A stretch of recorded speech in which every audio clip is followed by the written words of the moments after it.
शहबाज शरीफ साहब जाते शर्मुल शेख है और निकलते लंदन से हैं। सेमीफाइनल्स के लिए भी और फाइनल के लिए भी रिजर्व डे रखा है। एंड क्या है, जान चली जाएगी, ले ले। प्रेगनेंसी में ना फिट स्टेट में एंटर होना चाहिए। हेल्दी बैलेंस फूड नहीं खाई जाती ना। मुतालबात जरा मनाना मुश्किल हो रहा है।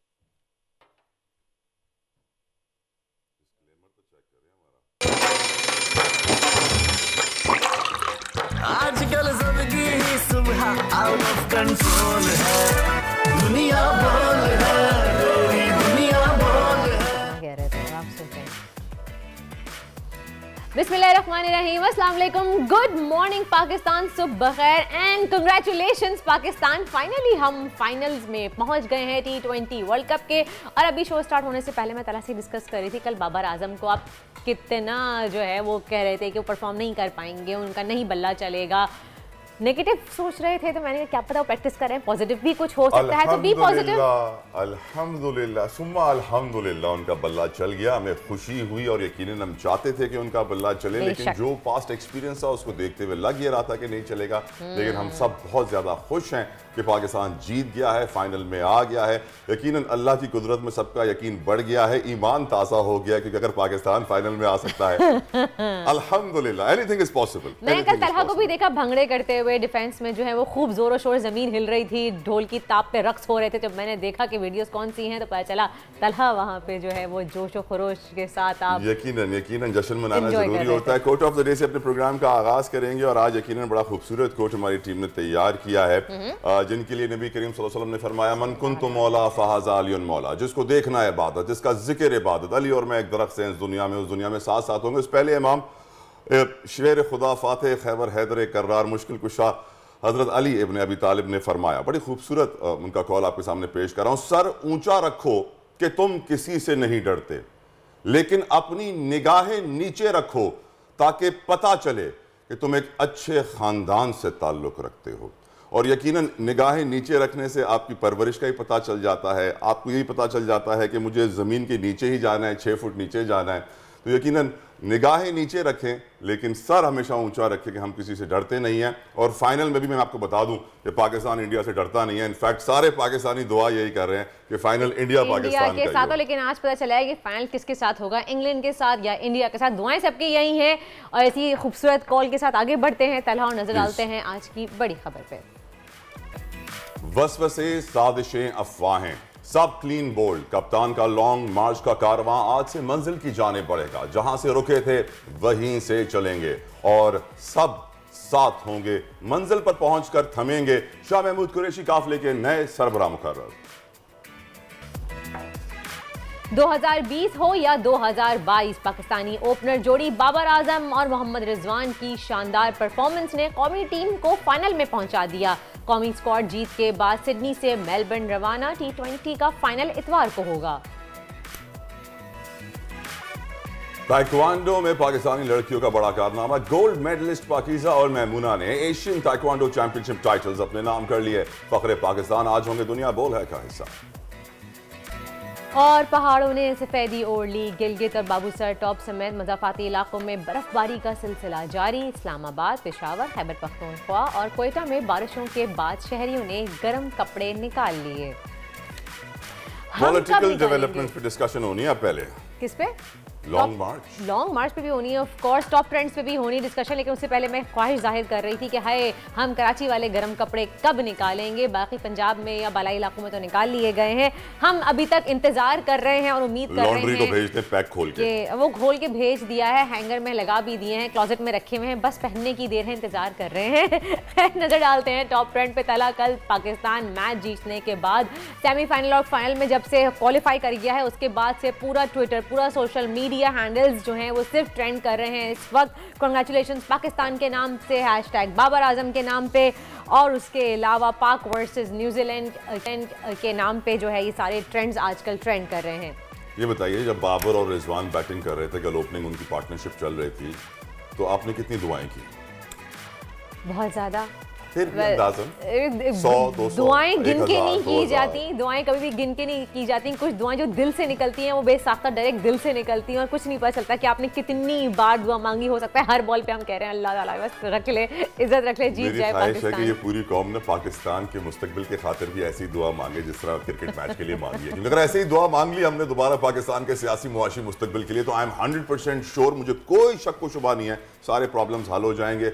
बस जो नीयत और जो दिल, जो आंसू क्रिकेट के लिए आ रहे थे, मुल्क के लिए भी आ जाएं तो कसम कमाल हो जाए। काफी सारी ट्वीट्स भी वायरल हुई हैं इस वक्त सोशल मीडिया पे, हम वो ट्वीट्स भी दिखाना चाहेंगे हमारे व्यूवर्स को, अगर आप देख सकें तो देखें। बाबर आजम के लिए क्या खूबसूरत जो है किस तरह सोशल मीडिया पे कहा गया है बाबर आजम किंग, और आगे हम दिखा रहे हैं। मैंने भी एक तस्वीर भेजी थी टीम को, पता नहीं वो चलाएंगे नहीं चलाएंगे, इसमें कायद आजम मोहम्मद अली जिन्ना जो है ना वो गांधी को कह रहे हैं आजा, आ रहे हो क्या, आ रहे हो क्या, आ रहे हो क्या, आ रहे हो क्या, लेकिन I'm sure वो टीम नहीं चला पाएगी ऑफ कोर्स। नहीं, अभी हम टीम अगर बता दें, हम ट्वीट चला रहे हैं। गौरव पंडित ने भी जो है वो ट्वीट की है इस वक्त कि हम चला रहे हैं, हम वेट कर रहे हैं जब तक आपको दिखाते भी हैं। पहले बाबर आजम की सुना है चला रहे हैं, चलाने वाले। हाँ, अच्छा बहुत सारे। अच्छा एक तो मुझे समझ नहीं आ रहा था, आप देखें कि हमारी टीम के साथ साथ हमारी कौम भी कितनी एक्टिव है। जैसे ही मैच जीतते हैं आप देखें सोशल मीडिया पे बारिश हो जाती है मीम्स की, ट्वीट्स की, कहाँ से लोग निकाल के लेके आते हैं, मुझे समझ नहीं आता। यकीनन social media is a huge market और बहुत सारे लोग खड़े होते हैं, कंटेंट क्रिएटर्स बैठे होते हैं, जैसे कोई रिजल्ट आएगा will create some content on it, उस पर लाइक्स और उस पर व्यूज, उस पर सब्सक्राइब, उस पर यकीनन रेटिंग्स आएंगी उनकी, वो कमाएंगे। यूट्यूब से लोग बहुत कमाते हैं, हम भी कमाने की कोशिश करते हैं। ये आ गई तस्वीर, ये आ गई। अब देखिए जिन्ना साहब जो है ना वो खड़े हुए हैं सूट बूट में,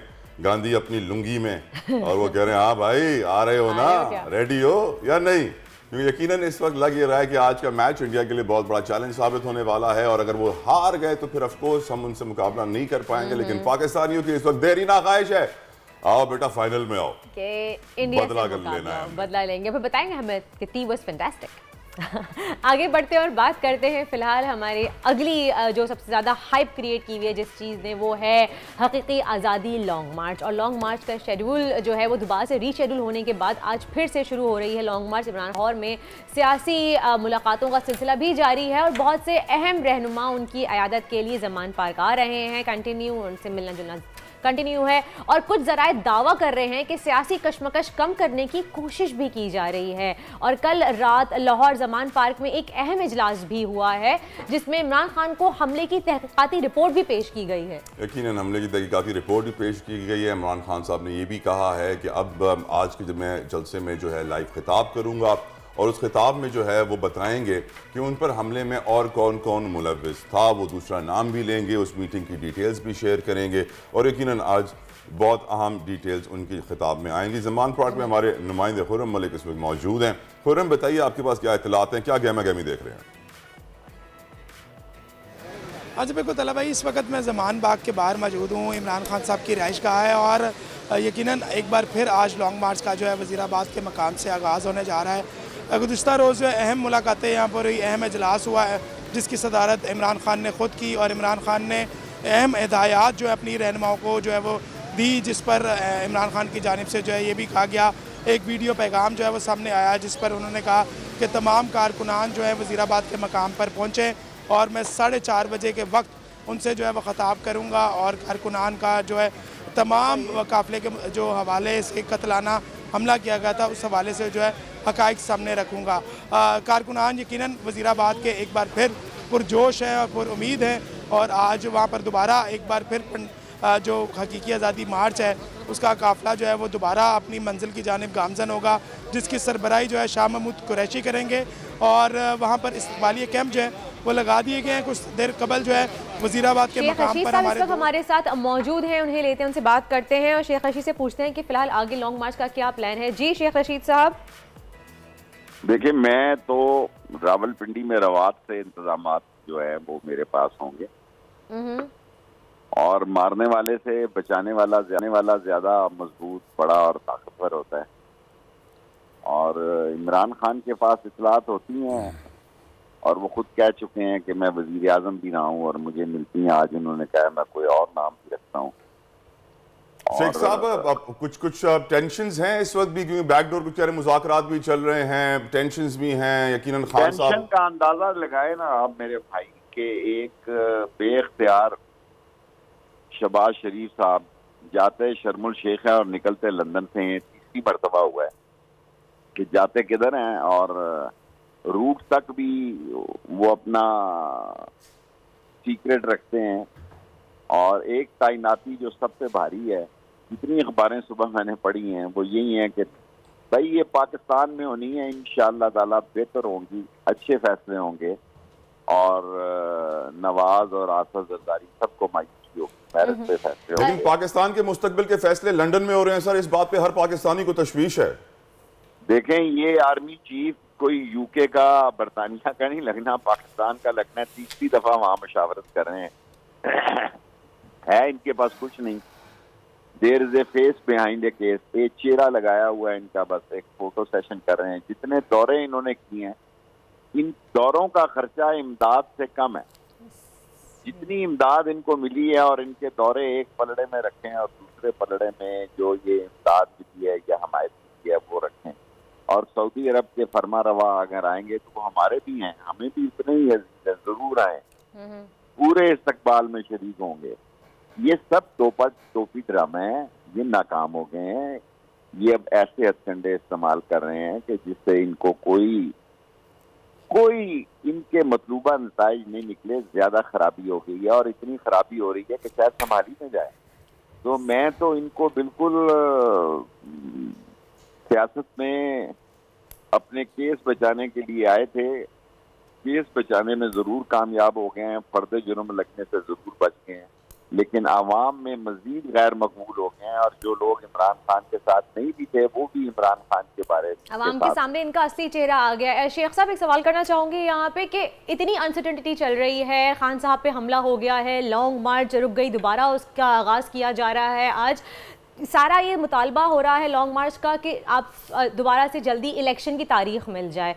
तो पाकिस्तान तहरीक इंसाफ इस वक्त सबसे ज़्यादा 3 सूबों में पाकिस्तान के उनकी हुकूमत है, तो असम्बलियाँ डिज़ोल्व करने की तरफ आप लोग क्यों नहीं जाते, ताकि जब आप लोग असम्बलियाँ डिज़ोल्व कर देंगे तो खुद ब खुद इलेक्शन करवाने पड़ जाएंगे? देखें, हर एक की अपनी स्ट्रेटजी है और इमरान खान पूरी हिकमत अमली के तहत चल रहा है और पूरी सोच समझ के सारे फैसले किए जा रहे हैं। जो ग्राउंड में होते हैं और जो बज़ाहिर दूर से नजर आते हैं वो हालात बड़े अजीब होते हैं। सो ठीक स्ट्रेटजी जा रही है। जितनी अगर ये समझते हैं जितना दिन इनका गुजर रहा है उतना इनका पूरा दिन गुजर रहा है, वो मनहूस घड़ियाँ थी जब इन्होंने हल्फ उठाए। और मसाइल ज़्यादा लोग जो हैं वो इनकी तरफ नहीं देख रहे। जिस चैनल पर इनकी तस्वीर आती है लोग चैनल बदल देते हैं। नफरत का इतना इजहार मैंने नहीं देखा, जिस चैनल पर ये नजर आए लोग चैनल बदल देते हैं। शेख साहब, जो अहम तैनाती है इस मुल्क में इस महीने के आखिर में होनी है, तो आप 10 दिन गुजर चुके हैं नवंबर के, लोग एक्सपेक्ट कर रहे थे कि समरी मूव हो जाएगी। समरी मूव होने की अब तक क्या वजह आपके सामने है कि क्यों नहीं पता नहीं। जो भी हालात वाकयात हैं, मैं फौज पर तबसरा नहीं करता, लेकिन ये मैं पहले कह चुका हूँ कि नवंबर अहम है और ये मैं 3 महीने से एक और इम्पोर्टेंट क्वेश्चन सर, अरशद शरीफ साहब के पोस्टमार्टम की रिपोर्ट तो मंजर आम पर नहीं आई है, लेकिन मीडिया आपको मालूम है रिपोर्ट से पहले ही चहमगोइयां शुरू कर देता है और फिर ये रिपोर्ट्स चल रही हैं सोशल मीडिया पे कि उन पे तशद्दुद हुआ था और तस्वीरें भी वायरल हुई हुई हैं। क्या कमेंट करेंगे आप? देखें, ये तो बहुत ही खौफनाक बात है, बहुत ही पेचीदा और बहुत ही, और इस मुल्क की कितनी बदनसीबी है कि माँ को पोस्टमार्टम रिपोर्ट के लिए भी सुप्रीम कोर्ट जाना पड़ता है। देखें, पोस्टमार्टम रिपोर्ट जो है 1 घंटे में दे देते हैं लोग। इधर से पोस्टमार्टम करते हैं, उधर से वो बैठते हैं, डॉक्टर रिपोर्ट लिख के काफी दे देते हैं मरीजों को। एक माँ गई है, उसने अदालत का दरवाजा खटखटाया है कि मेरा बेटा शहीद हुआ है और मुझे पोस्टमार्टम रिपोर्ट नहीं मिल रही। ये कि दाल में काला है, और ये दाल में इतना काला है कि ये सारे लोग, एक ऐसा वक्त आएगा कि ये जितने गैर आईनी और गैर कानूनी काम इन्होंने किए हैं, ये कानून और आइन के शिकंजे में आएंगे और बच नहीं सकेंगे। लेकिन शेख साहब, अर्शद साहब की फैमिली को भी कमीशन में भरोसा नहीं है, तो क्या उनको भी किस तरीके से लूप में रखा जा रहा है या उनको भी लूप में नहीं रखा जा रहा है? देखें, इससे बड़ी क्या बात है। मैंने अखबार भी देखे हैं, टीवी देखा है कि माँ सुप्रीम कोर्ट गई है या हाई कोर्ट गई है कि मुझे एक माँ को पोस्टमार्टम रिपोर्ट नहीं मिल रही। इससे ज्यादा दहशतगर्दी, इससे ज्यादा। आप इतने पुरुम्मीद कैसे हैं कि ये लोग शिकंजे में आएंगे? जब माँ को पोस्टमार्टम रिपोर्ट नहीं मिल रही तो वो कैसे पकड़े जाएंगे? जरूर पकड़े जाएंगे। अल्लाह के यहाँ देर है अंधेर नहीं है, जुल्म बिलाखिर अपने अंजाम को पहुंचना। शेख साहब हमेशा कुछ ना कुछ कहते हैं, आगे आने वाले आपको दिन कैसे लगते हैं, क्या अंदेशा मैंने कहा ये नजर आ रही है 20-25 दिन जितने हैं इसमें ये फाइनल है और सियासत का भी पता लग जाएगा और ये सारे लोग खुश करके भी बैठेंगे।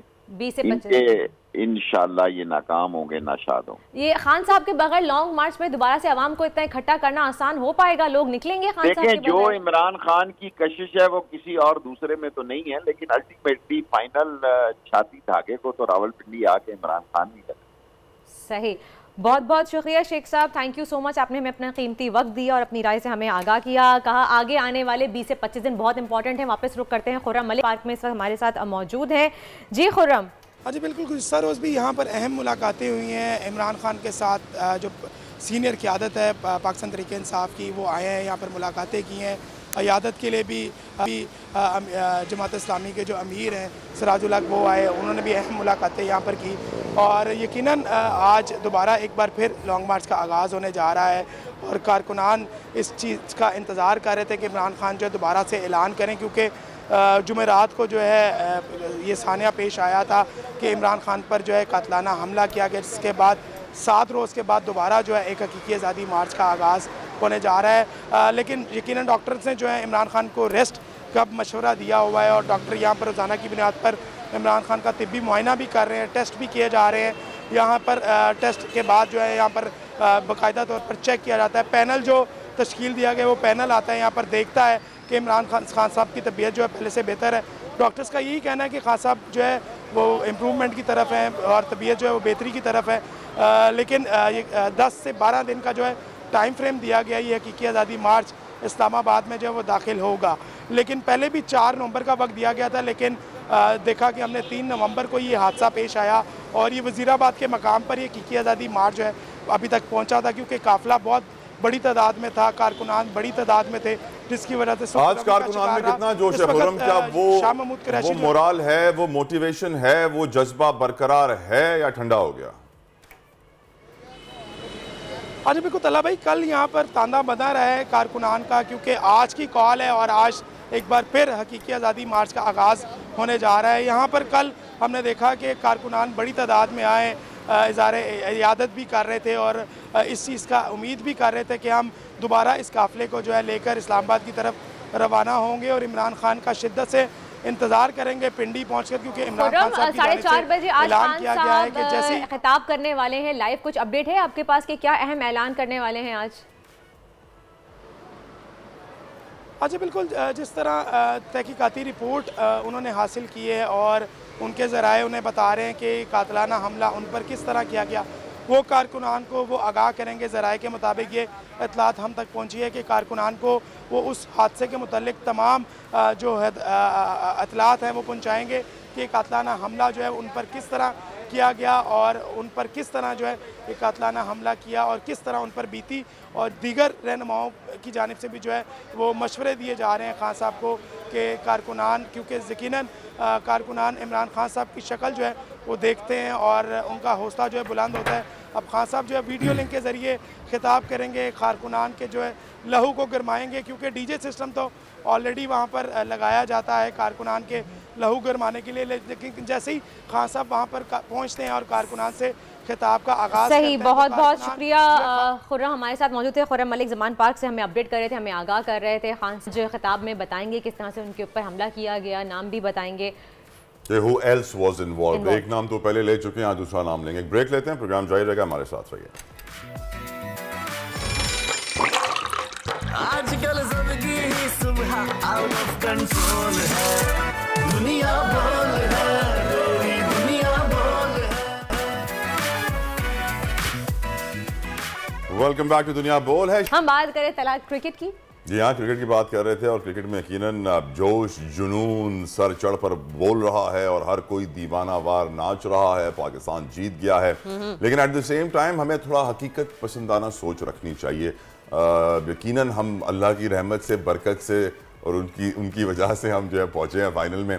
हमारी मेहनत सेमीफाइनल में मुझे थोड़ी नज़र आई, बाबर की यकीनन मेहनत नज़र आई, रिजवान की मेहनत नज़र आई, हारिस की मेहनत नज़र आई, और ये मेहनत अगर जारी रहे ऐसे ही, ये परफॉर्मेंस ऐसे ही जारी रहे तो हम फाइनल भी जीत सकते हैं, लेकिन at the same time never under estimate your opponent. कभी ये नहीं समझना चाहिए कि हमारा जिससे मुकाबला है वो तो बड़ा आसानी से हम जीत जाएंगे, यूँ जीत जाएंगे। मुझे पूरी तैयारी के साथ जाना चाहिए और अल्लाह से दुआ भी करनी चाहिए, क्योंकि यकीनन मैंने देखा कल जो दुआएं हुई ना, बड़ा कमाल था उन दुआओं में, बड़ी पावर थी उन दुआओं में। मैं बस यही दुआ कर रहा हूँ यार, ये कौम जो है ना पाकिस्तान की माशी सियासी सूरत हाल के लिए भी ऐसी दुआ कर ले। आमीन। कहना है दुआएं तकदीर बदल सकती हैं और मेरे ख्याल से कल यही हुआ। लेकिन कल की परफॉर्मेंस अच्छी थी तला हमारी पाकिस्तानी टीम की। उन्होंने जिस तरह से परफॉर्म किया, बाबर आजम और मोहम्मद रिजवान ने एक दोबारा से एक रिकॉर्ड कायम किया है, एक जोड़ी का उन्होंने सेंचुरी बनाई है। तीसरी बार इस तरह से हुआ है वर्ल्ड कप T20 में कि उन्होंने सेंचुरी बनाई और जोड़ी के तौर पर ये लोग फर्स्ट में शामिल आए हैं। क्रिकेट की एनसाइक्लोपीडिया मिर्जा इकबाल बेग हमारे साथ इस वक्त मौजूद हैं। बेग साहब, thank you so very much for giving us your time. मैं कहता हूं कि ये दुआओं का असर था। कौम अगर मुल्क की मुआशी सियासी सूरत हाल के लिए ऐसी दुआ करे तो मुल्क का मुस्तकबिल बदल सकता है। आप क्या कहेंगे बेग साहब? बहुत बहुत शुक्रिया तला, सुबह खैर आपको। और आपने बिल्कुल सही कहा कि पाकिस्तानी क्रिकेट टीम जब 6 नवंबर तक तो किसी के वहमो गुमान में भी नहीं था तला कि पाकिस्तानी टीम फाइनल के लिए क्वालिफाई कर जाएगी, लेकिन सिर्फ 3 दिन में नक्शा ऐसा पलटा कि साउथ अफ्रीका को नीदरलैंड ने हरा दिया, पाकिस्तान ने बांग्लादेश को हरा दिया। अगर मगर पे बात आ गई थी, मौसम का भी लोग कह रहे थे कि मौसम की वजह से भी पाकिस्तान को एडवांटेज हो सकता है, लेकिन कहते ना कि किस्मत बहादुरों का साथ देती है। तो ये बहादुर तो नहीं थे, जैसे ये भारत से मैच आखिरी गेंद पर हारे 4 विकेटों से, फिर उसके बाद जिम्बाब्वे से 1 रन से हार गए। लेकिन बहरहाल हमारी टीम ऐसी है, अनप्रिडिक्टेबल टीम है। और जिस तरीके से ये लोगों की तारीफ कर रहे हैं नहीं, लेकिन जिस तरीके से ये टीम लोगों की दुआओं के सहारे सेमीफाइनल में पहुंची, और कल सेमीफाइनल में वाकई में पाकिस्तानी टीम वही पाकिस्तानी टीम नजर आई जो माजी का खासा रही है T20 क्रिकेट में, जिसकी परफॉर्मेंस अच्छी रही है। अब देखें कि इतवार वाले दिन, क्योंकि आज दूसरा सेमीफाइनल है भारत बमुकाबला इंग्लैंड, तो इतवार वाले दिन अगर भारत और पाकिस्तान का मुकाबला होता है तो फिर क्या ही बात होगी। अच्छा, लेकिन इतवार को सुनने में आ रहा है कि बारिश का भी इम्कान है, मौसम की सूरत हाल कुछ ठीक नहीं है, तो क्या कहेंगे आप? और आपको क्या लगता है क्या स्ट्रेटजी अपनानी चाहिए अब हमारी कौमी क्रिकेट टीम को फाइनल जीतने के लिए? क्या इस तरीके से ही बाबर रिजवान को ही ओपनिंग पे रहना चाहिए? कल तो लकीली चल गया उनका बल्ला, आगे कुछ कह नहीं सकते। देखिए, जो मैच डिपार्टमेंट की रिपोर्ट आई है मेलबर्न से, वो इतवार को भी बारिश है और टूर्नामेंट के जो ऑर्गेनाइजर्स हैं ICC T20 वर्ल्ड कप के, उन्होंने सेमीफाइनल्स के लिए भी और फाइनल के लिए भी रिजर्व डे रखा है। तो इतवार को अगर बारिश होती है, वॉश आउट हो जाता है, तो पीर को भी मैच हो सकता है, लेकिन पीर की भी बारिश की पेशगोई की गई है। अगर दोनों दिन कंप्लीटली वॉश आउट होता है तो फिर दोनों टीमें शेयर करेंगे, जिस तरह एक मरतबा चैंपियंस ट्रॉफी में श्रीलंका में हुआ था। तो मैं समझता हूँ कि सब दुआ करें कि बारिश ना हो। मेलबर्न में आपको याद होगा 23 अक्टूबर को पाकिस्तान भारत का मैच था, 70%, 90% बारिश की पेशगोई की गई थी, लेकिन मैच हो गया था और पाकिस्तान आखिरी गेंद पर 4 विकेटों से हारा था। तो अब मुझे लग रहा है कि डेफिनेटली मैच तो होना चाहिए, मेगा इवेंट है। चक्कर ये है कि हम जो है ना इंग्लैंड के साथ तो शेयर कर लेंगे, इंडिया के साथ शेयर नहीं कर पाएंगे, बड़ा प्रॉब्लम हो जाएगा ये। देखिए, अब इंग्लैंड होगा तो हम फिर भी शेयर कर लेंगे, इंडिया के साथ शेयर करना हजम नहीं हो रही बात। बेग साहब, मुश्किल लग रहा है मुझे। आपको क्या लग रहा है बेग साहब, कौन आएगा फिनाले में, इंडिया के इंग्लैंड? आज भारत के चांसेस ज्यादा है, भारत के चांसेस ज्यादा है, क्योंकि आपको पता है जो ICC है वो इंटरनेशनल क्रिकेट काउंसिल नहीं, इंडियन क्रिकेट काउंसिल है। तो इससे पहले भी अंपायर्स ने जो कुछ किया, आपको याद होगा बांग्लादेश और भारत का जो मैच था और बारिश हो गई, मैच को रुक गया और बांग्लादेशी बैट्समैन लिटन दास बड़ी फॉर्म में थे, अंपायर ने गीली विकेट पर, वो गीली आउटफील्ड पर मैच शुरू करा दिया। तो कुछ भी हो सकता है, लेकिन चांसेस यही है कि भारत की बैटिंग तगड़ी है। तो अब देखते हैं कि इंग्लैंड के खिलाफ भारतीय टीम किस तरह की कारकर्दगी। बेग साहब, इस वक्त हमारी टीम को कौन कौन सी अपनी वीकनेसेस पे काम करना चाहिए?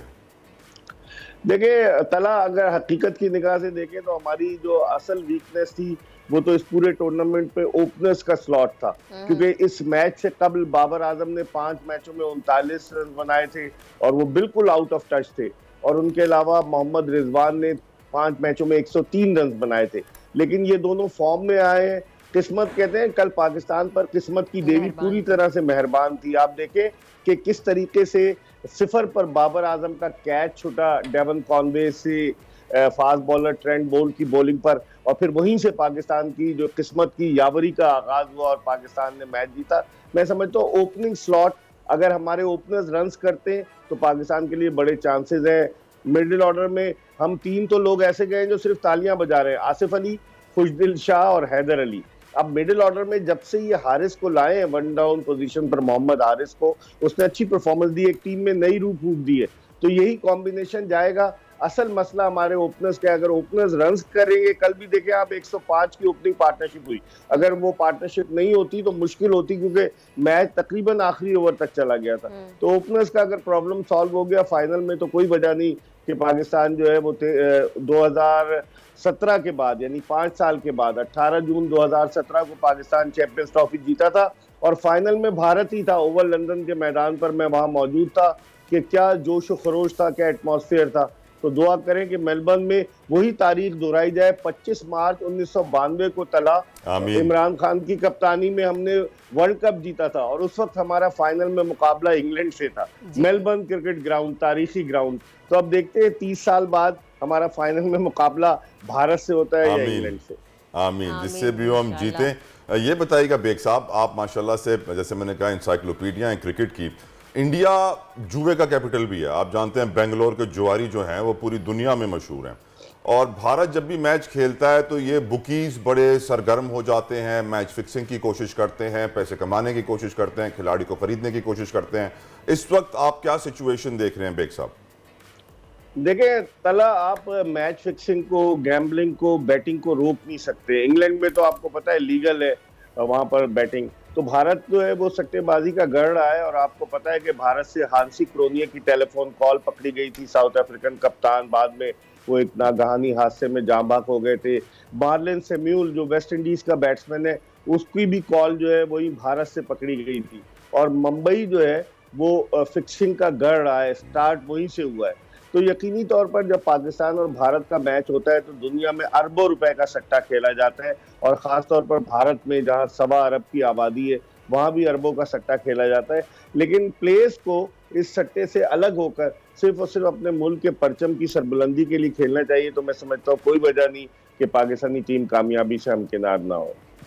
आमीन, हम दुआ गो हैं कि हमारी टीम जल्द से जल्द जीते। और देखना यह है कि अब इतवार को होता क्या है, अगर बारिश हो गई तो फिर हमें ट्रॉफी शेयर करनी पड़ेगी। आज की प्रेडिक्शन दे दें बेग साहब, कैसे जीतेगा इंडिया? आपने तो कह दिया इंडिया जीतेगा, लेकिन क्लीन स्वीप होगा, वन साइडेड मैच होगा, मुकाबले टक्कर का मुकाबला होगा? चला मुकाबला होगा, क्योंकि जो 2 सेमीफाइनल हुए, जैसे पाकिस्तान का सिडनी में हुआ और भारत का आज एडिलेड में है, यहाँ पर जो कंडीशंस हैं वो तकरीबन सब कॉन्टिनेंटल टाइप की कंडीशन है, सब कॉन्टिनेंट की कंडीशंस है कि जहाँ पर एक तरफ बाउंड्री भी छोटी है, पिच भी जो है इतनी तेज नहीं है जितनी पर्थ की है, जितनी ब्रिस्बेन की है। तो मेरे ख्याल में थोड़ा एडवांटेज होगा भारतीय क्रिकेट टीम को। उनके कप्तान रोहित शर्मा की फिटनेस पर क्वेश्चन मार्क था, आया वो फिट हो गए या नहीं, क्योंकि उनके 2 ही बैट्समैन रन स्कोर कर रहे हैं, विराट कोहली और सूर्या कुमार यादव। तो रोहित शर्मा बिल्कुल आउट ऑफ टच है, उन्हें भी परफॉर्म करना होगा। भारत के लिए असल प्रॉब्लम जो है वो उसकी कमजोर बॉलिंग है। भारतीय बॉलर्स जो है वो इतने इफेक्टिव नहीं है। बुमराह जो है वो अनफिट हो गए, रविंद्र जडेजा अनफिट हो गए, तो उसकी वजह से भारत के लिए असल मसला बॉलिंग है। लेकिन इंग्लैंड की अगर आप देखें तो इंग्लैंड में भी दो ही बैट्समैन रन स्कोर कर रहे हैं, एलेक्स हेल्स और जॉस बटलर। तो इंग्लैंड के लिए भी प्रेशर है। और इंग्लैंड के बारे में आज खबर आई है कि शायद डेविड मलान जो है वो मुकम्मल तौर से फिट नहीं है, वो ना खेले, तो थोड़ा सा एडवांटेज होगा मेरी नजर में भारत को। क्रिकेटिंग इंसाइक्लोपीडिया मिर्जा इकबाल बेग साहब, thank you so very much for giving us your precious time on Bol है। आपने वाज़ेह कर दिया है कि आज का मैच इंडिया जीते हुए नजर आ रहा है और फाइनल पाकिस्तान इंडिया का होगा। अल्लाह खैर करे, उससे दुआएं जारी रखिएगा। फायदा भी तभी होगा ना ताला, जब इंडिया पाकिस्तान का मैच होगा तो हाउसफुल टिकट्स पहले से हो जाएंगे, टिकट्स पहले सारे सोल्ड आउट हो जाएंगे, अब ब्लैक में भी टिकट्स बिकेंगे। तो इंडिया के साथ वर्ल्ड कप शेयर नहीं कर सकते हम। हाँ, इसके लिए दुआएं करनी पड़ेगी। And I am sure Pakistanis are getting impatient right now कि होने क्या वाला है। खैर एक ब्रेक लेते हैं, ब्रेक के बाद वापस आते हैं, ज्वाइन कीजिएगा हमें। दुनिया बोल है। आजकल जिंदगी ही सुबह आउट ऑफ कंट्रोल है, दुनिया बोल है, दुनिया बोल है। Welcome back after the break. आप देख रहे हैं दुनिया बोल है। और अब कुछ बात हो जाए मौसम की, वेदर अपडेट की। तो मौसम से आपको आगाह करें, तकरीबन पूरे मुल्क में सर्दियों के मौसम का बाकायदा आगाज़ हो चुका है, कराची को छोड़ के। आप देख भी सकते हैं यहाँ पे, अगर हम स्क्रीन पे आपको दिखाएं तो ये देखें, कराची में कम से कम दर्जा हरारत इस वक्त 28 दिखा रहा है, उससे ज़्यादा नहीं। तो 28 पे कोई सर्दी नहीं होती है। आप देख सकते हैं मतलब बिल्कुल साफ़ है, कहीं भी बादल नहीं छाए हुए हैं। लाहौर में अलबत्ता आप देख सकते हैं कि स्मॉग है, काफ़ी ज़्यादा वाइट क्लाउड्स आपको थोड़े बहुत नज़र आ रहे हैं। इस वक्त सुबह के औकात में बहुत ज़्यादा होता है। अलबत्ता स्मॉग कराची में भी इस वक्त मौजूद है, तो अपना बहुत ज़्यादा खास ख्याल रखें क्योंकि तबीयत बहुत ज़्यादा ख़राब हो रही है, स्किन डिजीज़ बहुत ज़्यादा फैल रहे हैं। अगर हम बात करें गिलगित बल्तिस्तान की, तो वहाँ गरज चमक के साथ बारिश का इम्कान है और हल्की फुल्की बर्फबारी भी हो सकती है। कराची में हल्की सर्दी के बाद फिर से गर्मी का राज हो गया है एक बार फिर से। कराची में आज ज़्यादा से ज़्यादा दर्जा हरारत 32 रहेगा और कम से कम 21 डिग्री सेंटीग्रेड तक रहने का इम्कान है। आज लाहौर में ज़्यादा से ज़्यादा दर्जा हरारत 25 और कम से कम दर्जा हरारत 14 डिग्री सेंटीग्रेड तक रहने का इम्कान है। और इस्लामाबाद का रुख करें तो इस्लामाबाद में दर्जा हरारत ज़्यादा से ज़्यादा 21 और कम से कम 10 डिग्री रहेगा। कोयटा में ज़्यादा से ज़्यादा दर्जा हरारत 18 और कम से कम 4 डिग्री तक रहेगा, यानी कोयटा में ठीक ठाक सर्दी है। और पेशावर की बात करें तो पेशावर में ज़्यादा से ज़्यादा दर्जा हरारत 23 और कम से कम 11 डिग्री तक रहने का इम्कान है। ये तो थी मौसम की अपडेट। फिलहाल चलते हैं तलहा की जानिब। मौसम के बाद सूरत हाल कुछ आपको बताएं सियासी मौसम की। तो लॉन्ग मार्च अपने शेड्यूल के मुताबिक आगे चलने वाला है। आज फिर से शुरू होगा। थर्सडे पिछले वो खत्म हुआ था, आज फिर उसको ब्रेक लगा था और आज फिर वो शुरू होगा। खान साहब आज लाइव खिताब करेंगे। गुजरावाला से बड़ी तादाद में कारकुनान निकल रहे हैं और कारकुनान में कहा जा रहा है कि वही जोश और खरोश और जज्बा आज भी है जो पहले था। गुजरावाला रुक करते हैं, वहां हमारे नुमाइंदे तनवीर भट्ट मौजूद है। तनवीर बताइए गुजरावाला में क्या इत्तलात हैं, क्या तैयारियां देख रहे हैं, किस तरीके से काफिले निकल रहे हैं, अपडेट कीजिएगा प्लीज।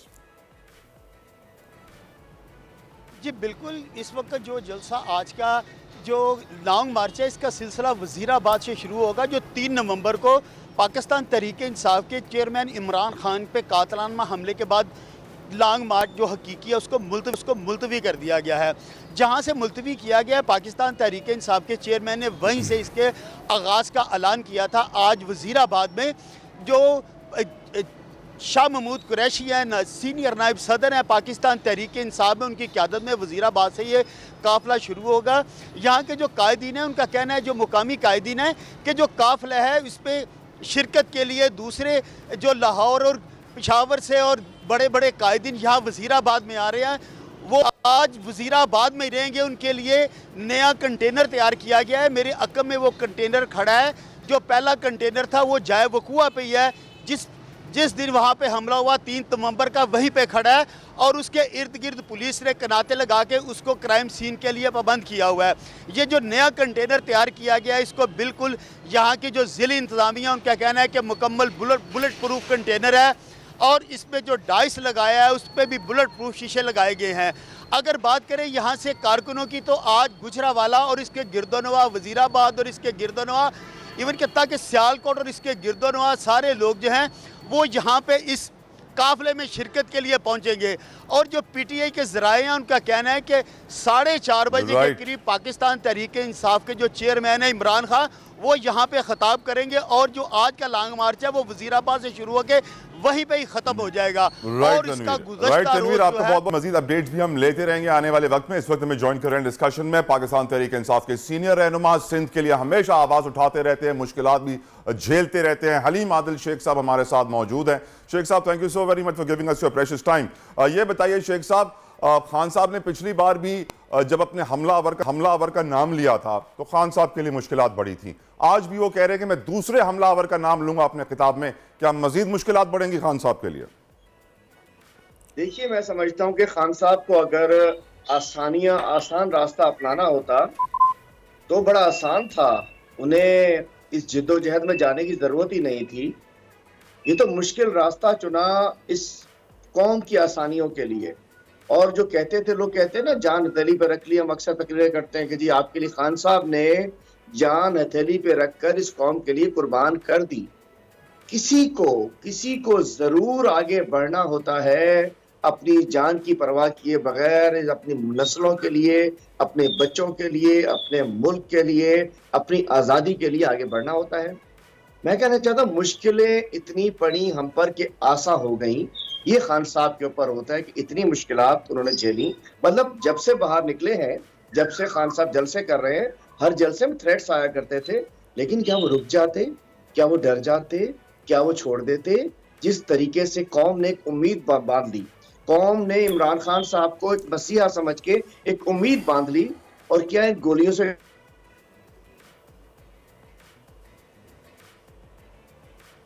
राइट साहब कि हमारी लाइन डिस्टर्ब हो गई, यकीनन इंटरनेट की वजह से कुछ प्रॉब्लम्स आ जाती हैं, लेकिन मुश्किलें इतनी पड़ी कि आसान हो गई। यकीनन खान साहब के लिए हलीम आदिल शेख साहब ने फरमाया कि इतनी उन्होंने मुश्किलें बर्दाश्त कर ली हैं कि अब कितनी भी मुश्किलें आ जाएं उनको कोई प्रॉब्लम नहीं होने वाली। उनका काफिला इसी तरह चलता रहेगा, मुल्क की खातिर, कौम की खातिर, मुस्तकबिल की खातिर, अपने बच्चों की खातिर, क्योंकि अब तब्दीली उनको चाहिए। हलीम आदिल शेख साहब हम दोबारा रब्ता करने की कोशिश कर रहे हैं, लेकिन हम जानते हैं कि आज पिछले जुमेरात को ये काफिला रुका था लॉन्ग मार्च का हमले के बाद, आज फिर ये काफिला आगे बढ़ेगा।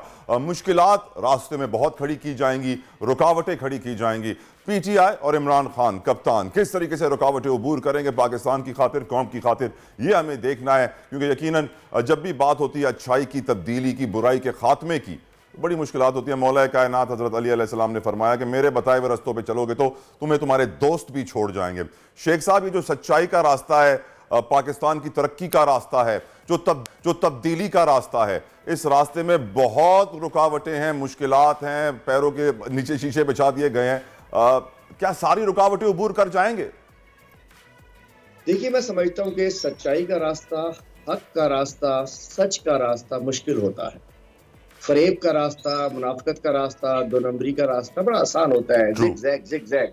सच्चाई का रास्ता स्ट्रेट होता है। और सच्चाई का रास्ता क्या है? पाकिस्तान का मतलब क्या है? ला इलाहा इल्लल्लाह। इस रास्ते पे चलने के लिए मुश्किलात जरूर आती हैं, लेकिन इंशाअल्लाह चूंकि नीयत ठीक है, नीयत कोई पर्सनलाइज किस्म की, कोई गेंस का इशू नहीं है, कोई इक्तदार का इशू नहीं है, हम उस मकसद के उसूल पे चल रहे हैं, तो इंशाअल्लाह मेरा कप्तान, आपका कप्तान। शेख साहब, दोबारा हमला हो गया तो क्या होगा? एंड क्या है? जान चली जाएगी, ले ले, जान चली जाएगी, मार देंगे, शहीद कर देंगे, कत्ल कर देंगे, क्या कर देंगे? मतलब हमला तो हो गया ना। ख्वाहिश तो शहादत की है ना कि शहीद कर दें। लेकिन जतोई साहब एक मिनट, हम समझते हैं यकीनन अल्लाह ताला ने इमरान खान से पाकिस्तान के लिए कुछ काम लेना है, इसलिए उस रोज में तो देखिए सबको पता है कि शरियानों से सेंटीमीटर्स में 2 गोलियां रुकी हैं, और पहले ब्रस्ट के ऊपर अगर खान साहब नीचे ना गिर पड़ते तो दूसरा ब्रस्ट तो ऊपर से गुजरा है। मतलब एक तरीके से जो मारने वालों ने मार दिया, लेकिन मारने से बचाने वाला बेहतर है। अब फाइनल बात यह है कि कोई डर नहीं है, कोई खौफ नहीं है, पूरी कौम बाहर निकले, चूंकि हमारी नस्लों का मामला है। मार दो, कितने मार दोगे? 100, 200, 300, 400, 500, 1000? 22 करोड़ पाकिस्तानियों का मामला है, इस मुल्क का मामला है, जो कि बहुत बड़ी अल्हम्दुलिल्लाह मुसलमानों की एक उम्मीद है पाकिस्तान। इसके लिए अगर जाने चली जाती है, चली जाए। बात यह कि हम अपने कप्तान के ऊपर हम आगे खड़े होके, अब आगे इंशाल्लाह खड़े होंगे, गोली हमें पहले लगेगी। अब सिचुएशन ये है कि कौम आगे निकल चुकी है, कौम बहुत आगे है, कोई खौफ नहीं है, ना गोली का, ना किसी के नाम लेने का, ना किसी के नाम ना लेने का। मैं कह रहा हूँ सब किरदार सामने आने चाहिए, सब किरदार सामने आने चाहिए। इंडिविजुअल्स होते हैं, इंडिविजुअल्स को सामने आना चाहिए, इंडिविजुअल्स को बेनकाब होना चाहिए। और बात यह है कि पाकिस्तान ने आगे बढ़ना है, हमारे इदारे मजबूत हैं, उनको भी आगे ले जाना है, लेकिन ऐसे नहीं छोड़ सकते कि जी हमें एक गोली मार दी, हम बैठ गए। ऐसा थोड़ी है। थी अल्लाह ताला, मतलब इज्जत, जिल्लत, जिंदगी, मौत जिस दिन आनी है, एक मिसाल है, उस दिन बेचारे शहीद मौजम की मौत आनी थी, ना तो उसको अमेरिका की धमकी थी, ना किसी और की धमकी थी, ना कोई वो पूरी दुनिया के खिलाफ था, ना उसके लिए थ्रेट्स थे। उसकी मौत थी, बेचारा चला गया और भागते हुए चला गया। जिसने मौत आनी है, जहां आनी है, जैसे आनी है, वो आनी क्या डर डर के मर जाए या खौफ से मर जाए? इस कौम को ऐसे ही छोड़ दें, इस मुल्क को ऐसे ही छोड़ दें? इस मुल्क को आज जुल्म नहीं है क्या? आज लॉर्ड माउंटबेटन अच्छा था उस समय, उस वक्त भी पाकिस्तान के फैसले लंदन में होते थे, अब भी पाकिस्तान के अहम फैसले लंदन में हो रहे हैं। मतलब क्या, कहाँ पहुंच गई है कौम, कहाँ तबाह कर दिया है? इस 6 महीने के अंदर महंगाई कहाँ ले गई, गुलामी कहाँ ले गई? मैं तो कहूंगा कि किस किस से नहीं हुआ। अरशद शरीफ शहीद की जो भी कॉन्स्पिरेसी है, लेकिन मैं कहना चाहता हूँ उसकी जो पोस्टमार्टम है, ये पाकिस्तान का पोस्टमार्टम हुआ है। अरशद शरीफ की पोस्टमार्टम रिपोर्ट समझिए पाकिस्तान की पोस्टमार्टम। शेख साहब, thank you so very much. Sheikh साहब, बहुत बहुत शुक्रिया अदा करेंगे, लेकिन आपने जो आखिरी बात कही कि अरीफ की पोस्टमार्टम रिपोर्ट समझिए पाकिस्तान की पोस्टमार्टम रिपोर्ट है, मैं समझता हूं कि ये बड़ा लम्हा फिक्रिया है, बहुत बड़ी स्टेटमेंट है जो आपने दी, और हर पाकिस्तानी को सोचना चाहिए इसके ऊपर कि आखिर कब तक पाकिस्तान ऐसे ही चलता रहेगा, कब तक हम खामोश तमाशाई बने रहेंगे। और अगर आज कोई तब्दीली की बात कर रहा है तो उसके साथ खड़ा होना, उसका साथ देना यकीनन हर पाकिस्तानी का फर्ज इसलिए है क्योंकि इस तब्दीली की हमें जरूरत है, और आज भी हम तब्दील ना हुए तो अल्लाह खैर करे। चलते हैं वर्दा की जानिब। Over to you Warda. Thank you so much Talha. हम आगे बढ़ते हैं। हमें एक और पाकिस्तानियों के एक और चीज़ के बारे में सोचना चाहिए जो बहुत ज़रूरी है, ख़वातीन के बारे में, क्योंकि पाकिस्तान में ख़वातीन की बड़ी तादाद, एक बहुत बड़ी तादाद, अगर हम 98 to 99% तो ये बात गलत नहीं होगी कि मेजॉरिटी ख़वातीन कैल्शियम, विटामिन डी और आयरन डिफिशेंसी का शिकार हैं। ख़ास तौर पर बच्चों की पैदाइश के बाद ख़वातीन में हड्डियों के दर्द और मुख्तलिफ बीमारियों का शिकार हो जाती है, उनमें प्रॉब्लम शुरू हो जाती है, आयरन डिफिशेंसी हो जाती है। लेकिन काबिल गौर बात यह है कि कैल्शियम की कमी को हमारे यहाँ कोई अहमियत नहीं दी जाती। इनफैक्ट पता भी नहीं चलता कि हमारे यहाँ विटामिन डी की डिफिशेंसी कितनी ज़्यादा है, कैल्शियम डिफिशेंसी किस तरह से हुई है, आयरन डिफिशेंसी है भी या नहीं भी बहुत अर्से तक तो पता ही नहीं चलता। अक्सर ऐसा देखने में भी आता है कि विटामिन डी लेवल जो है वो आपका 2, 3 या 0 पे चला जाता है, तब जाके जब आप बिल्कुल उठने बैठने के काबिल नहीं रहते तब हम डॉक्टर के पास जाते हैं टेस्ट कराने के लिए, पता चलता है कि जी ये हुआ। ज़्यादातर ये 30 साल के बाद की उम्र में ज़्यादातर ये प्रॉब्लम देखने में आती है। लेकिन हकीकत क्या है, कैसे इसका ख्याल रखा जाए, कैसे इससे बचा जाए, कैसे अपनी न्यूट्रिएंट्स वैल्यू को इतना हम पूरा कर सकें कि इन बीमारियों से बच सकें। हमारे साथ मौजूद हैं आज बहुत ही फेमस हमारी गायनेकोलॉजिस्ट हैं डॉक्टर रुबीना ताहिर। वेलकम कहेंगे उनको अपने शो में। अस्सलाम वालेकुम डॉक्टर। Thank you. वालेकुम अस्सलाम। थैंक यू सो मच सबसे पहले कि सुबह सुबह हमारे शो में आई, हमें अपना टाइम दिया आपने। और डॉक्टर साहब ये बताएं कि 99% ख़वातीन पाकिस्तान में विटामिन डी का शिकार है, उनकी कमी होती है और स्पेशली कहते हैं कि आप डिलीवरी के बाद आपको ज़्यादा कमी होती है इस चीज़ की। तो पता कैसे चले? ये तो आप बार बार टेस्ट कराएं क्योंकि महंगाई इतनी ज़्यादा है, हर कोई टेस्ट अफोर्ड नहीं कर सकता बार बार डॉक्टर के पास जाना। क्या सिम्टम्स होते हैं इसके? देखो सिम्टम्स बहुत लेट अपेयर होते हैं। हमेशा कहते हैं ना कि एहतियात इलाज से बेहतर है। तो अगर आपको एक चीज़ पहले से पता है कि विद टाइम ये सब कुछ होना है और आप पहले से अपने जिस्म को उसके लिए तैयार करें कि वो होने ही ना दें, है ना, होने के बाद इलाज करना ज़्यादा मुश्किल है, होने ही ना दें।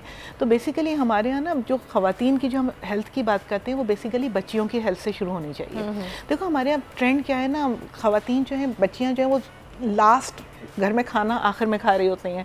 पहले मेल जो है उनको खाना मिलता है, उसके बाद में फ़ीमेल को। मैं जनरल उसकी बात कर रही हूँ, एफ्लुएंट लोगों की बात नहीं कर रही हूँ।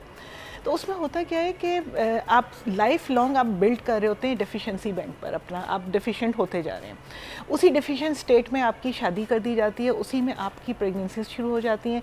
प्रेगनेंसी जो है वो भी बॉडी के ऊपर एक स्ट्रेन है, ठीक है ना। बच्चा आपके जिस्म से कैल्शियम, आयरन, जो भी न्यूट्रिएंट्स उससे चाहिए वो तो अपने ले लेता है। तो एवरी टाइम एक औरत प्रेग्नेंट होती है तो उसके जिस्म से बहुत सारे न्यूट्रिएंट्स जो बच्चे में पास ऑन हो रहे हैं। बच्चे की डिलीवरी के बाद उसने बच्चे को फीड कराना है, अगेन फीडिंग में कैल्शियम फर्दर जा रहा है। यूजुअली हमारे यहाँ बहुत ज़्यादा वक्फे का रिवाज नहीं है, साल भर के अंदर ही दूसरे बच्चे का सोच रहे होते हैं। तो उसमें क्या होता है कि आपकी बॉडी को रिकवर करने का मौका ही नहीं मिलता।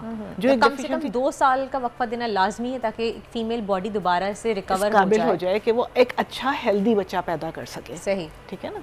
तो इस तरह से होते होते क्या होता है कि वो डिफिशिएंसी इतना बढ़ जाती है कि आपकी बोन्स में जो जमा हुई हुई कैल्शियम है वो निकल के फिर आपकी बॉडी के दूसरे कामों के लिए सप्लाई होना शुरू हो जाती है।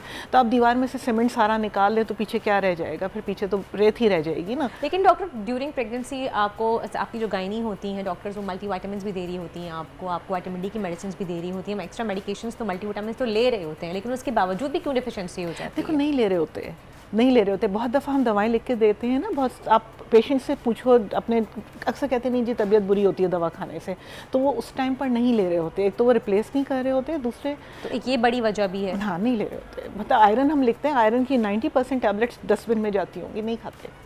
हाँ तो दवाइयाँ वो खाना उस टाइम पे वैसे ही नोजिया वॉमिटिंग चल रहा है, तबीयत सही नहीं है, उस वक्त फिर मैं कहूँगी जी दवाइयाँ खाएं जिससे GI अपसेट ना, मतली हो रही है, उल्टी हो रही है, पेट गड़बड़ हो रहा है, तो वो और भी टॉलरेट नहीं होती।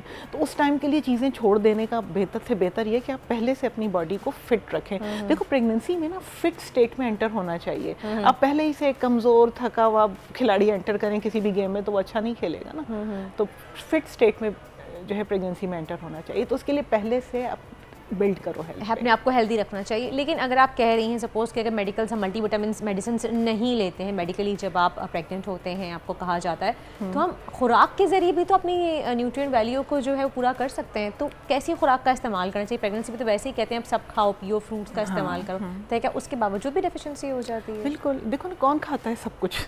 मैंने तो बहुत अच्छी फैमिलीज़ के बड़े जैसे जिनको कोई फाइनेंशियल इशू नहीं है उन लोगों को भी मैंने डेफिशिएंट देखा है। हमारे यहाँ हेल्दी बैलेंस फूड नहीं खाई जाती ना, फास्ट फूड खा लिया, बर्गर्स खा लिए, तो न्यूट्रिशनल वैल्यू नहीं होती, ठीक है। और उसमें जैसे वेजिटेबल्स हैं तो वेजिटेबल्स तो बहुत कम लोगों को मैं ग्रीन लीफी वेजिटेबल्स है ना, ग्रीन वेजीज उनके अंदर कैल्शियम भी होता है, फॉलिक एसिड भी होता है, आयरन भी होता है स्पिनच में। एक सवाल जो सबसे इंपॉर्टेंट है कि जो हमारे यहाँ ग्रीन वेजीज आती हैं, जो हमारे वेजिटेबल्स आती हैं, क्या वाकई उसमें वो न्यूट्रिएंट वैल्यूज होते हैं जो हमारी बॉडी को रिक्वायर्ड हैं? देखो कुछ ना कुछ तो होते होंगे, आइडियल के पीछे तो नहीं जा सकते ना, something is better than nothing, तो कुछ तो होता होगा। ठीक।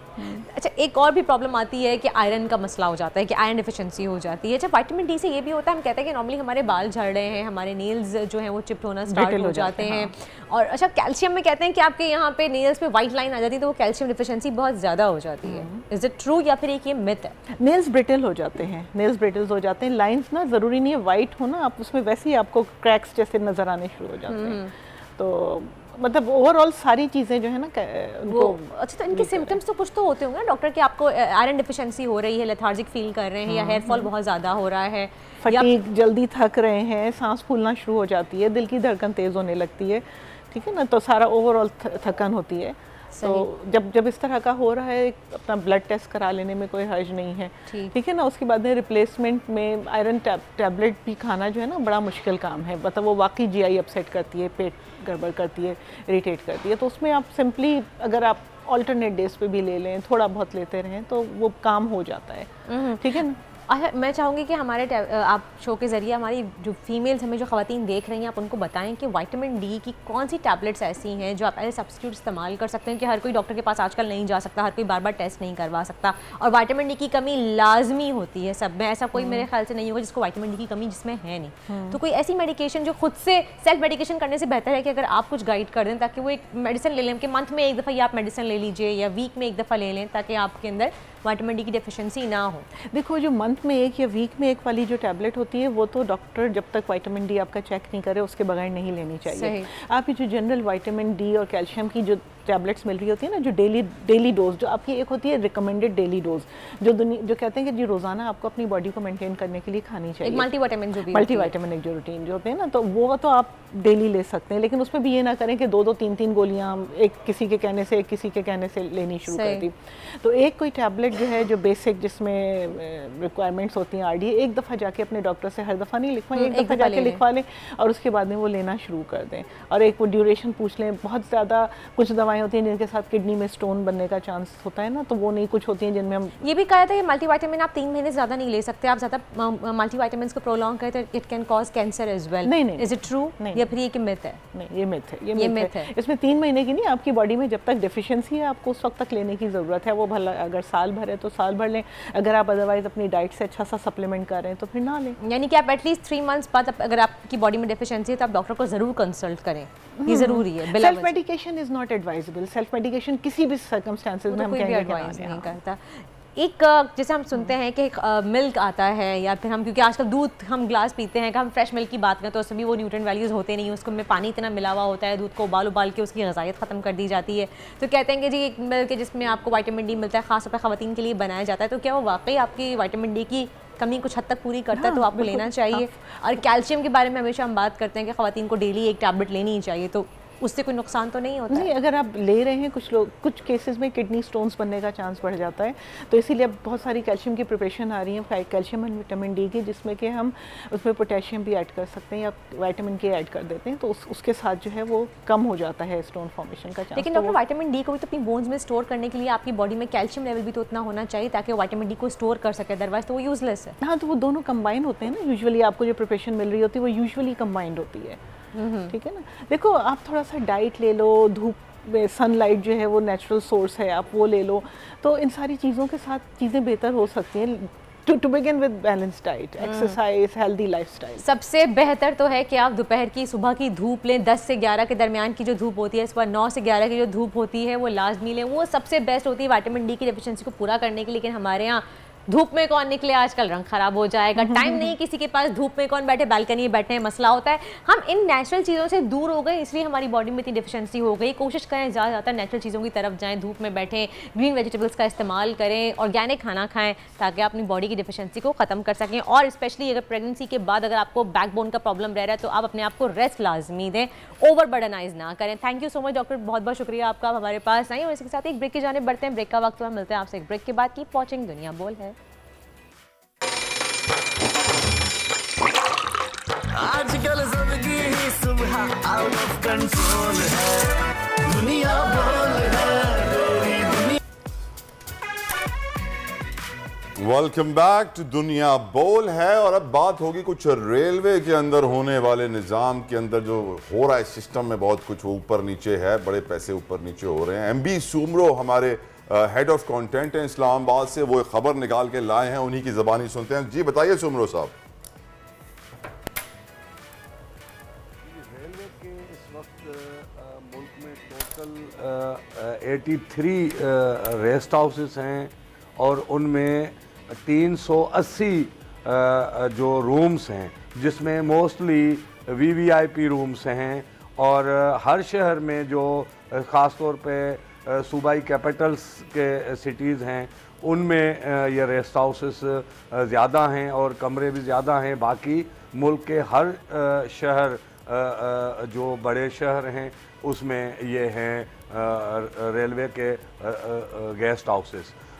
वो बुनियादी तौर पर जो उन रेस्ट हाउसेस में रहने की जो अख्तियार है या एंटाइटल है वो ग्रेड 17 के अफसरान और उससे ऊपर के अफसरान हैं। और उसके साथ उनके सबाइनेट जो हैं वो उनको भी रहने की इजाज़त है। दिलचस्प बात यह है कि अगर इन रेस्ट हाउसेस में कोई अफसर मुस्तकिल तौर पर रहाइश अख्तियार करना चाहे तो वो सिर्फ़ 180 रुपये पर डे का देकर वो मुस्तकिल रहाइश अख्तियार कर सकते हैं। अगर कोई ऑफिशियल ड्यूटी पे आए तो वो सिर्फ 500 रुपये दे सकते हैं। अगर उनका कोई सबाइनेट आए तो वो मोस्टली रेस्ट हाउस में वो 70 रुपये पर डे के सबाइनेट के दे सकते हैं और कुछ रेस्ट हाउस में तो वो 40 रुपये भी है। तो अगर देखा जाए तो जो इतने, और एक और की गई है कि अगर इनके गेस्ट हैं अफसरान के कोई मेहमान जाना चाहें, जैसे अपना कराची है, इस्लामाबाद है, दूसरे सूबों के कैपिटल है, तो वो उनके रहने के लिए भी कोई इजाज़त रखी गई है, मगर उनके लिए थोड़े पैसे ज़्यादा हैं। सही, बहुत बहुत शुक्रिया एमडी सुमरो साहब। रेलवे में अगर कोई रुकना चाहे तो उनके लिए गेस्ट बहुत ही कम पैसों में उनको आप रख सकते हैं, उनके लिए ज़्यादा लेनी पड़ती है आपको। खैर आगे बढ़ते हैं और चलते हैं हमारे फेवरेट सेगमेंट की जानिब जो कि है बोल्ड प्रेडिक्शन। और तमाम लोग इस वक्त बोल्ड प्रेडिक्शन सेगमेंट का वेट कर रहे होते हैं। अजीम जाफरी बहुत ही फेमस एस्ट्रोलॉजिस्ट हैं, हमारे साथ मौजूद हैं, उनको वेलकम करेंगे अपने शो में और जानेंगे प्रेडिक्शंस क्या आ रही हैं मैच के बारे में आज के। अस्सलाम वालेकुम अजीम जाफरी, वेलकम टू दुनिया बोल है। जी वालेकुम सलाम। लॉन्ग मार्च के हवाले से बताइए कि लॉन्ग मार्च का आपको क्या लगा? दोबारा से आज लॉन्ग मार्च का आगाज होने वाला है। अब जो लॉन्ग मार्च स्टार्ट होगी, पहले की लास्ट टाइम आपने ही हमारे शो में बताया था कि जिस दिन लॉन्ग मार्च का यानी कि मंगल के दिन आगाज होने वाला है, आपने कहा था टाइम अच्छा नहीं है, और आप देखें लॉन्ग मार्च जो है वो आगे बढ़ गई है। आज से स्केड्यूल स्टार्ट हो रहा है लॉन्ग मार्च का, तो क्या आज का दिन अच्छा है लॉन्ग मार्च स्टार्ट करने के लिए? जी आज के लिए इसलिए अच्छा है कि आज जो मून की पोजीशन है ना वो बहुत अच्छी है, स्ट्रॉन्ग है, तो इसलिए उस दिन की निस्बत, शायद ट्यूसडे को होना था शायद जी, तो वो उसकी निस्बत से कहीं गुना बहुत बेहतर है। सही, तो यानी कि आपको लग रहा है कि लॉन्ग मार्च के जो मुतालबात हैं वो आज स्टार्ट करने से मुतालबात पूरे होंगे। अब दोबारा कोई हमला या इस तरह की सिक्योरिटी की खतरे वाली चीज़ें आपको नज़र तो नहीं आ रही हैं कार्ड्स में? सिक्योरिटी इश्यूज नहीं होंगे इंशाल्लाह। दूसरे ये कि आपका सवाल है मुतालबात जरा मनाना मुश्किल हो रहा है। मैंने आपके लास्ट शो में भी कहा था कि एक टाइम आएगा आपको लगेगा हाँ डायलॉग्स दोबारा स्टार्ट हो गए आपस में, ठीक है, रात हो गए, मगर फिर एक टाइम आएगा, फिर एक ब्रेक आ जाएगी, याद होगा आपको। आपने कहा था कि ये अभी कुछ नहीं हो रहा। हाँ, कुछ नहीं हो रहा, नहीं, बात होते होते बिल्कुल एक डेडलॉक आ जाना, नहीं जी नहीं, आप हमारी नहीं मुतालबात मान रहे तो ऐसे तो हम आपके नहीं मानेंगे, तो इस तरह तो काम नहीं चलेगा। वो पोजीशन फिर आएगी, मगर अभी ये ऐसा लग रहा है स्टार्स के हवाले से कि ये एक बातचीत का दरवाजा खुलने जा रहा है बहुत जल्द। सुनने में भी आ रहा है कि बैकडोर आपते हो रहे हैं जी। आपको ये भी बता दूं कि अभी जुडिशरी जो है ना वो भी जरा एक्टिवेट होने वाला है, जो तारा सोया हुआ था जुपिटर, ठीक है, वो भी ठीक होने वाला है, तो उसमें भी अब आप आने वाले दिनों में काफी अहम रोल अदा करता देखेंगे हमारी जुडिशरी को। जुडिशरी का सितारा जुपिटर है सर जी, जुडिशरी जुपिटर से जुड़ी हुई है सर जी, बिल्कुल बिल्कुल बिल्कुल, दोनों जो हैं। अच्छा, सही। अच्छा जब ये बताइए कि अभी ब्लड मून हुआ था, उसके बाद काफ़ी सारे सितारे जो हैं वो ज़ोडिएक साइन हमारे कुछ ख़तरे में भी आए हैं, किसी का बुरा टाइम भी शुरू हुआ है, कुछ अच्छे जोन में भी एंटर हुए हैं। सितारों के हवाले से बताएंगे क्या कहते हैं। एरीज से शुरू करते हैं, काफ़ी अर्से से हमने किया नहीं है ये और व्यूअर्स हमारा वेट कर रहे होते हैं। हाँ जी, एरीज से शुरू करते हैं। तो सबसे पहले जो उनको ये आपने लूनर एक्लिप्स की बात की है, ठीक है। ऑलरेडी सन एक्लिप्स पहले उसके इफेक्ट चल रहे थे, मार्च तक इनके चलेंगे, 28 दिसंबर तक लूनर एक्लिप्स के। तो अब डबल इम्पैक्ट जो आ रहा है वो नेगेटिव, वो ये हो रहा है एरीज वालों को कि एक तो अपने सेहत का ख्याल रखें, स्पेशली वो वाला एज लेवल जिसमें आपके खुदा ना करे हार्ट से रिलेटेड अगर आपको इश्यूज ऑलरेडी फेस कर रहे हैं, प्लस जिनकी शादी होनी है वो लोग जरा केयर करें, उसमें थोड़ा सा कुछ एक ब्रेक या गड़बड़ नजर आ रही है। सही, बहुत शुक्रिया साहब, आपने हमें अपना कीमती वक्त दिया। वक्त की कमी थी हमारे पास, वरना हम आपसे मजीद तारों का हाल पर बता दिया। जुडिशरी और जुपिटर जुड़े हुए हैं और जुपिटर हिल गया है, जुडिशरी कुछ करने वाली है। मून एक्लिप्स के बाद देखते हैं कि क्या होता है, यानी कि जुपिटर जो है वो खतरे में आ गए, उनके दिन हालात बेहतर होने वाले हैं। दोनों जे से स्टार्ट होते हैं और इसी के साथ ही आज का शो होता है खत्म। कल फिर मुलाकात होगी आपसे सुबह 9 बजे। तब तक अपना बहुत बहुत ख्याल रखिएगा। देखते रहिए दुनिया बोल है। आजकल जिंदगी ही सुबह आउट ऑफ कंट्रोल है, दुनिया बोल है, दुनिया बोल है। बहुत अच्छी कवरेज की है, ये मार्च की तो जबरदस्त कवरेज थी, बॉल की प्रॉब्लम सबसे बेस्ट थी। सबसे ज्यादा रील्स और सबसे ज्यादा रेटिंग के साथ बोल रहा नंबर 1। सब्सक्राइब करें और बेल दबाएं ताकि कोई खबर रह न जाए।